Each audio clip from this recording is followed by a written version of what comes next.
This is the biggest tournament in Europe, $280,000 on the line. You've got 36 players that represent some of the biggest football clubs in Europe, and it should be a crazy couple of days here in Manchester. Yeah, it's probably the second biggest tournament on the calendar after the World Championships, and it's the one that everyone sort of wants to win. I ain't got too much of a good history in this tournament, so I'm hoping to put that right this year. It's really nice being at a facility that not only has the space to host us, but also world-class technology that helps back up the needs of the tournament and makes our life a lot easier when it comes to organizing. This is definitely a little bit larger than we're used to, and it's nice to have the space to spread out. So we'll actually have 9 simultaneous games happening in this room, which is allowed for by the fact that we're in a pretty awesome, massive soundstage. Technical elements of putting on an esports tournament are always really important, so you have to consider access to network. We of course have all the gameplay, so consistent access to internet and quality of that internet is really important. And then when you think about your technical production, just the amount of feeds you have coming in between the actual gameplay feeds and your POV cams. So it's actually a highly technical setup, and you have a lot more cameras and inputs than you normally have in a simpler production. We actually broadcast to digital platforms like YouTube and Twitch, and then we also have an audience that's brought in through the game.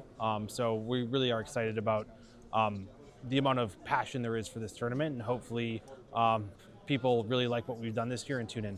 So we have offices all over the UK. So looking at a city like Manchester that we haven't done as many events in more recently, it's really exciting to be back. So I went to university in Manchester, studied journalism, wanted to become a football commentator, and always played at the time FIFA, now EAFC, and stumbled into commentating on EAFC, and it was at first a bit of a hobby, and then it became a real opportunity to be a career. And I've been able to work with UEFA, with the Champions League, the Premier League, with the Premier League, and yeah, I'm here 8 years later. It's been a journey.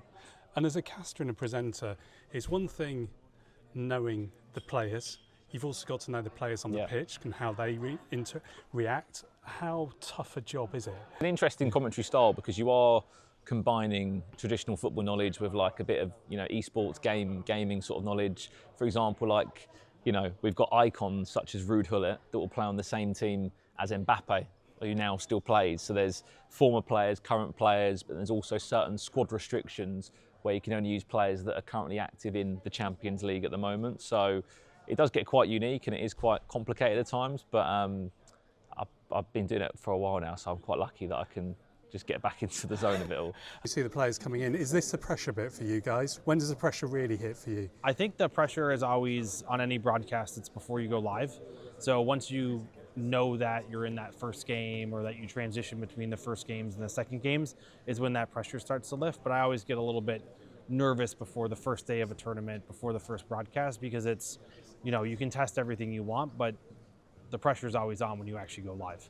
Just because it's on a virtual pitch and maybe not a traditional football pitch, the passion that these guys have is still incredible. They're representing football clubs like Manchester City here, and they've got 2 professional players that they pay a full-time salary to represent their club, that could then also go and win $75,000 on top in prize money. So it's, I'd say it's pretty serious, yeah.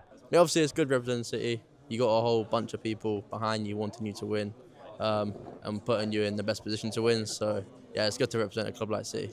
And being here at Media City, it means travel's a bit quicker for you, isn't it? Yeah, how's that like? This is like a home game for us. Usually it's like 3-4 hour travel. Nah, it's like 20 minutes down the road. Yeah, I mean, look, Man City have got 2 great players. They obviously won the Premier League this year for a second time in a row, which is massive for them. They've got a lot of momentum, and there's a lot of pressure on those boys as well. But I think that you need to be in the top 8 of the 36 here to qualify for the finals in Munich. I mean, look, let's see what they can do. Yeah, we won that one 3 times, but if I could give up my Premier Leagues for the Champions League, I probably would.